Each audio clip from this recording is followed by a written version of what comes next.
நீங்கள் பார்த்துக் கொண்டிருப்பது உங்கள் விஜய். இந்த கொலையை செஞ்சது இன்னொருத்தர். யுவர் ஆனர், இவங்க ஃபேமிலியில இவர். ராம்ஜி, நீங்க உட்காருங்க. Sorry your honour. நீங்க சொல்லுங்கம்மா, அப்ப கார்த்திகை கொலை செஞ்சது யாரு?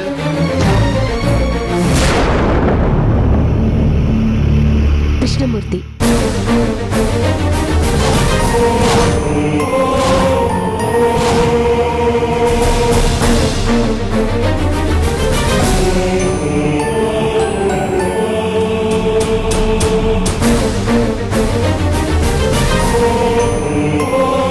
கிருஷ்ணமூர்த்தி, கிருஷ்ணமூர்த்தி, கிருஷ்ணமூர்த்தி.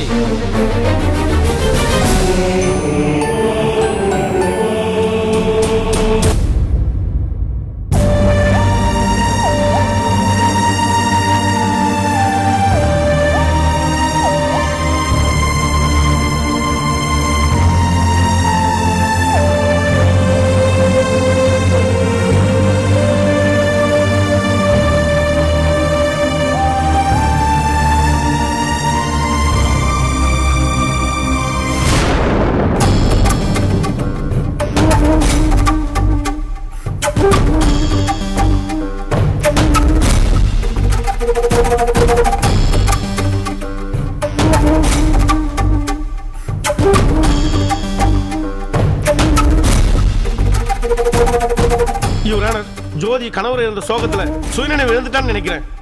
பொய் சொல்லாத, எனக்கு நல்லா தெரியும் நீதான் அந்த கொலையை செஞ்சேன்னு.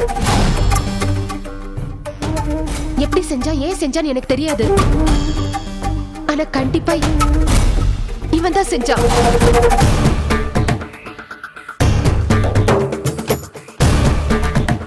அந்த உண்மையை நீங்க தான் கண்டுபிடிக்கணும்.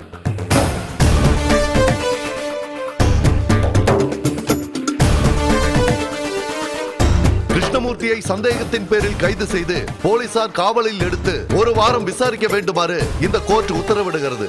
யுவரானர், நான் கொலை செய்யல, நான் கொலை செய்யல. யுவரானர், நான் கொலை செய்யல. யுவரானர், நான் கொலை செய்யல.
தகுதி இல்லாதவ.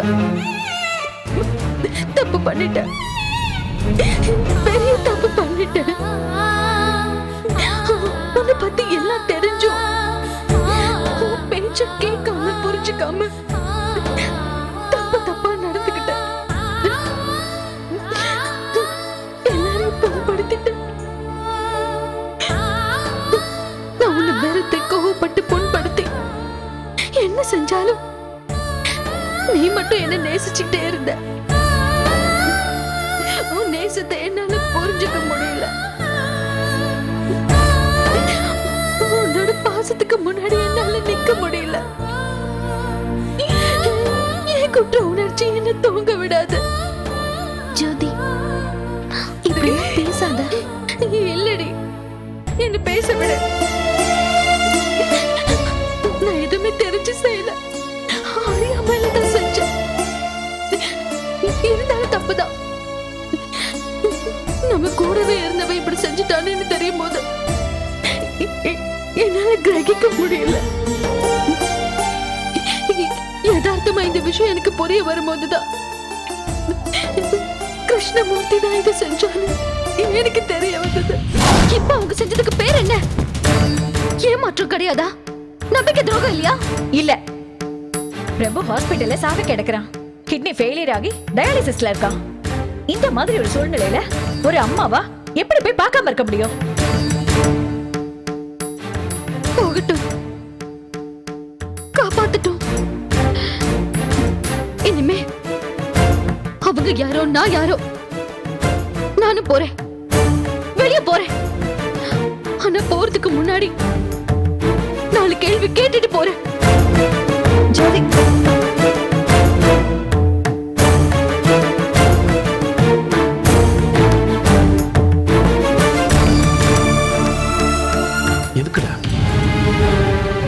எதுக்குடா உங்களுக்கு லட்ச லட்சமா பணத்தை செலவு பண்றேன்? இப்படி சொதப்படுத்துதா? ஒரு வேலையை உருப்படி செய்யறதில்ல. நீங்க எல்லாம் இத்தனை கொலை பண்ணிருக்கேன், அத்தனை கொலை பண்ணிருக்குன்னு பெருமையா பேசிட்டு இருக்கீங்க. அந்த பிரபு தூக்கு சொன்னா இப்படி சொதப்பிட்டு நிக்கிறீங்களா?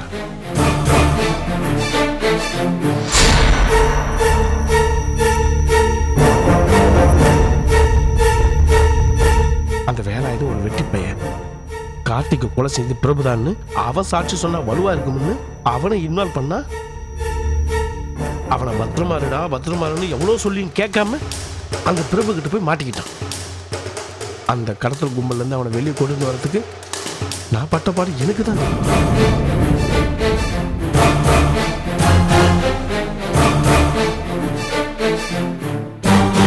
வேலாயத்தை மீட்டுட்டு வரும்போது பிரபுவை போட்டு தள்ள சொன்ன எவனோ தீபாவளிக்கு துப்பாக்கி சுடுறவங்கிட்ட துப்பாக்கி கொடுத்து அனுப்பிருக்கீங்க.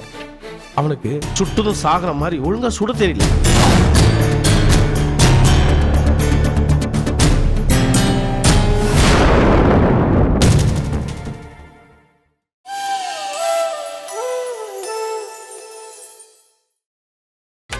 நீங்கள் பார்த்துக் கொண்டிருப்பது உங்கள் விஜய். அவன் ஒத்த கிட்னியோட உயிர் வாழ்ந்துட்டு இருக்கான். நேற்று ராத்திரி ஹாஸ்பிட்டலே அவன் கதையை முடிக்கலான்னு பார்த்தா அதையும் ஒழுங்கா செய்யாம சிம்பிளா ஆக்சிஜன் சிலிண்டர் மட்டும் 320. ஹாஸ்பிட்டல்ல டாக்டர்ஸ் பார்த்து சமயத்தில் காப்பாத்திட்டாங்க. இப்பவும் உயிருக்கு போராடிட்டு தான் இருக்கான். டேய், அவன் வாய்ஸ் கெட்டிடா. எப்படியாவது அவனுக்கு கிட்னி கிடைக்கும். அவன் பொழைச்சு வெளியே வந்தா உடனே அவன் கோர்ட்ல ஆஜராகும்.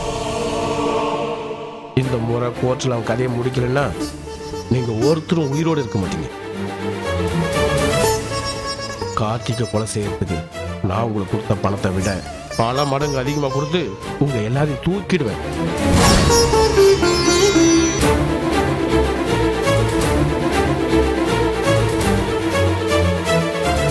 என்னை பத்தி வெளி உலகத்துக்கு வேணா தெரியாம இருக்கலாம், ஆனா உங்களுக்கு நல்லாவே தெரியும்.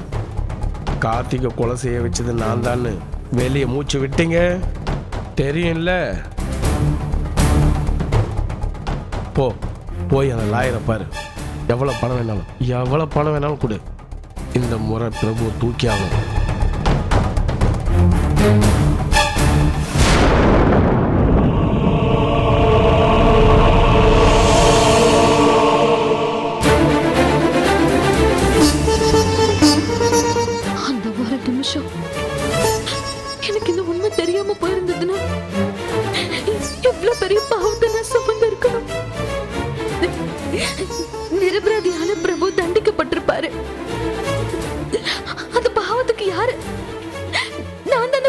ஆகணும்.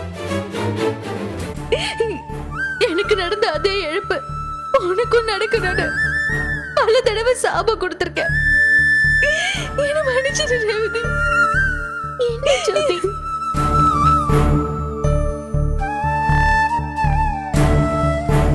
தயவு செஞ்சு இப்படி பேசாத. எல்லாமே நம்ம வாழ்க்கையில நடக்கணும்னு இருந்துச்சு, நடந்துருச்சு. உண்மையிலே நான் தான் உனக்கு நன்றி சொல்லணும். இந்த தண்டனையை மீறி அவர் உயிருக்கு போராடிட்டு இருக்கும்போது நீங்க அவருக்கு உயிர் தானம் பண்ண. இன்னைக்கு எங்க முன்னாடி அவர் உயிரோட வந்து நிக்கிறாருன்னா அதுக்கு நீ தான் காரணம். உன்னோட பாதி உயிரை எடுத்து அவருக்குள்ள பொறுத்திருக்க, காப்பாத்திருக்க. இதுக்கெல்லாம் நான் எவ்வளவு நன்றி கடன் பட்டிருக்கணும். கிட்டத்தட்ட நீ எனக்கு சாமி மாதிரி.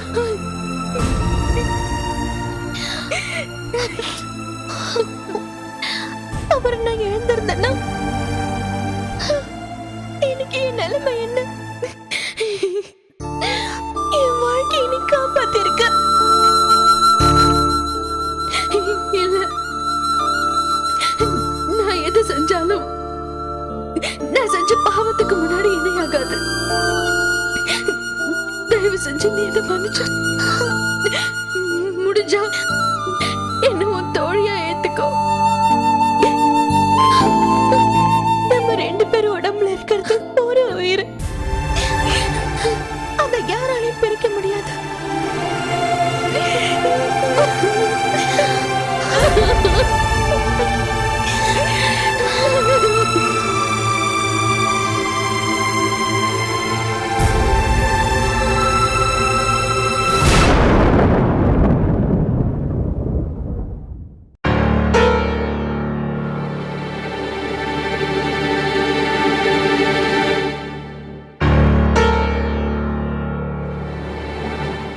செய்யறதுக்கு உனக்கு எப்படி மனசு வந்துச்சு? ஏன் அப்படி செஞ்ச? எதுக்காக இப்படி செஞ்ச? சொல்லுடா. என்னடா டா போட்டு பேசுற? உனக்கெல்லாம் என்னடா மரியாதை? நீ எல்லாம் ஒரு கொலைகாரன். உன அண்ணன் சொல்லிக்கிறதுக்கே வெக்கக்கேடா இருக்கு. டேய், சொந்த தம்பி மாதிரி பேசுற? நீ தம்பி மாதிரி தான், தம்பி கிடையாது. எங்க அப்பனுக்கு 2வது பொண்டாட்டி பிறந்தவன் தான்டா நீ. நான் இருக்க வேண்டிய இடத்துல நீ இருக்க, நீ இருக்க வேண்டிய இடத்துல நான் இருக்கேன். அந்த கிழவன் சாகத்துக்கு முன்னாடி சொத்து எல்லாம் உங்க அம்மாவுக்கும் உனக்கும் எழுதி வச்சுட்டு செலுத்தான். அந்த சொத்து சுகத்துக்கு வாரிசா இருக்க வேண்டியவன் நான். அந்த சொத்தை நீ அனுபவிச்சுட்டு இருக்க. நீ பட வேண்டிய கஷ்டத்தை நான் பட்டுட்டு இருக்கேன்டா. சொத்துதான் வேணும்னா கேட்டு தொலைக்க வேண்டியதுடா. மொத்தமா எழுதி கொடுத்துருப்பேன். இப்படி அநியாயமா ஒரு உயிரை அழிச்சிட்டா. அவன் உனக்கு என்னடா பாவம் செஞ்சா? பாவம் அவன் செய்யலடா, உன் பொண்டாட்டி செஞ்சா நீ செஞ்ச. கணக்கு தப்பானதுனால கழுத்தில் வேலையை ஆரம்பிச்சேன். புரியல? முதல் கைத்தல் கார்த்திக். அவனை வச்சுதான் உங்க எல்லாரையும் அடக்கணும்னு நினைச்சேன். நான் அனுபவிக்க வேண்டிய சொத்தை நீ உன் பொண்டாட்டி அனுபவிக்கிறீங்க. நான் உங்ககிட்ட கையேந்தி நிக்கிற நிலைமையை உருவாக்கிட்டீங்க. நீங்க ஏசி கார்ல சுத்துவீங்க, ஏசி ரூம்ல எல்லா வேலையும் செய்வீங்க. ஆனா நான் ஃபேக்டரியில இருந்து எத்தனை லாரி வருதுன்னு கணக்கு பார்க்கணும். நீங்க சுகமா உட்காந்து வேலை பார்ப்பீங்க. அது என்னோட மட்டமா விட்டுச்சு. நீங்க சாப்பிட்ட எச்சத்தை தானே என் பிள்ளைங்களுக்கு போட்டீங்க. என் பிள்ளைனோட பார்க்காம ஆபீஸ்ல தப்பு கணக்கு காட்டுறான்னு சொல்லி ஜெயிலில் போட்டீங்களா? அதனால என்னாச்சு? அவன் பொண்டாட்டி பிள்ளைங்க எல்லாம் பிரிஞ்சு போயிட்டாங்கடா. இனி அவனே வெளியே வந்தாலும் அவன் என்ன பண்ணணும்னு அவனுக்கே தெரியாதுடா. இப்படி எல்லா அநியாயத்தையும் நீங்க பண்ணிட்டு நான் அநியாயம் பண்ணு சொல்லுவீங்களா? அப்படி ஏதாவது மனசுல இருந்தா சொல்லி தொலைக்க வேண்டியதுடா. ஏன்டா அநியாயமா கார்த்திகை கொன்ன? என்ன கொண்டுக்கலாமடா? டேய், உன்னை ஒரு அடியை கொல்லக்கூடாதுடா. நான் பட்ட எல்லா வேதனையும் நீயும் படணும், உன் பொண்டாட்டியும் படணும். மொத்த சொத்தும் என் கைக்கு வரணும்னு தான் இந்த பிளானையே போட்டேன். கார்த்திக் ஒரு காலகட்டத்தில் என்னை ஸ்மெல் பண்ண ஆரம்பிச்சிட்டான். நான் என்ன செய்கிறேன் ஏது செய்கிறேன்னு எல்லாம் தெரிய வரப்பதான் வேற வழி இல்லாமல் அவனை கொன்னேன். அப்பதான் எனக்கு ஒரு யோசனை வந்துச்சு. அந்த கொலை பழிய உன் மகன் பிரபு மேல போடலான்னு. உனக்கு இருக்கிறதா ஒத்த புள்ள, அவனும் ஜெயிலுக்கு போவான், தூக்குல தொங்குவான். அப்போ உன் சொத்துக்கு என் மகன் வாரிசாவான்னு. மனுஷனடா மனுஷனா இருந்தவனை மிருகமாக்குறது நீ தானடா. மிருகம் வேட்டையாடுறது ரைட்டு. இது செஞ்சதுக்கு எந்த விதமான குற்ற உணர்வும் எனக்கு கிடையாது. நான் நினைச்சதை நிறைவேற்ற முடியலன்னு தான் வருத்தமா இருக்கு.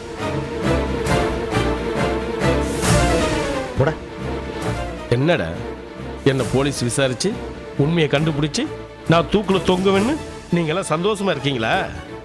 முடியாதுடா. நான் செத்தாலும் ஆவிய வந்து உங்களை தொல்லை பண்ணிட்டே இருப்பேன்.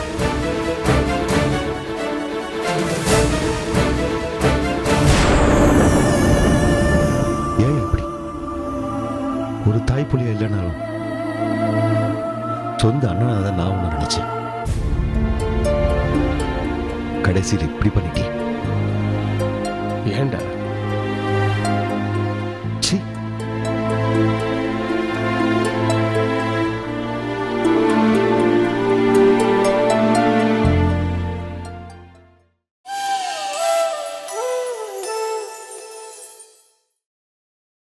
நீங்கள் பார்த்துக் கொண்டிருப்பது உங்கள் விஜய்.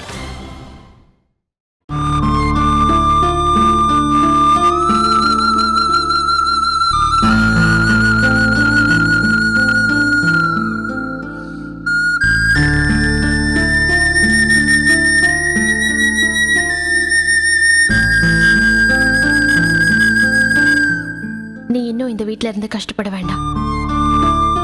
நீ பார்க்க வேண்டிய வேலைகள் நிறைய இருக்கு. ஆபீஸ்க்கு போகணும், வேலையை கவனிச்சுக்கணும். போக்குவரத்துக்கும் வசதிக்கும் உனக்கு அந்த வீடு தான் சரியா இருக்கும். நீ இங்க இருக்கிறதுனால அத்தையும் இங்க இருக்காங்க. நீயும் அத்தையும் மாமாவை கூப்பிட்டுட்டு கிளம்புங்க. அது எப்படி? அது முடியாது. அந்த வீடு உன்னோடது. அந்த வீட்டுக்கும் எனக்கும் இருக்கிற ஒரே உறவு கார்த்திக். கார்த்திக் எனக்கு இல்லைன்னு ஆயிப்போச்சு. எனக்கு வேற என்ன அங்க உரிமை இருக்கு? அந்த வீட்டு மருமகனே, எல்லா உரிமைகளும் உனக்கு தான் இருக்கு. நீ தான் அந்த வீட்டுக்கு போகணும். இல்ல, எனக்கு இது பழகிடுச்சு. இந்த வாழ்க்கைய நான் இப்படியே வாழ்ந்துக்கிறேன். என்னால தானே இப்படி ஒரு பிரிவு வந்துச்சு. உங்களை நான் இப்படியே விட்டுட்டு என்னால அங்க போய் இருக்க முடியாது. அதுக்கு நான் தகுதியானவளும் கிடையாது. நீ தான் போகணும். தயவு செஞ்சு புரிஞ்சுக்கோ ரேவதி. எதுவும் பேசாத. நான் அங்க போக மாட்டேன். நீ எங்க இருக்கியோ நான் அங்கதான் இருப்பேன். இல்ல ஜோதி, நீ சொல்றது எனக்கு புரியுது. ஆனா எல்லாருமே சொத்து எல்லாமே உனக்கு தான் போகணும்னு விருப்பப்படுறாங்க. நான் தான் சொல்றேன்ல, எனக்கு சொத்தெல்லாம் எதுவும் தேவையில்லை. அன்பு மட்டும் வேணும்.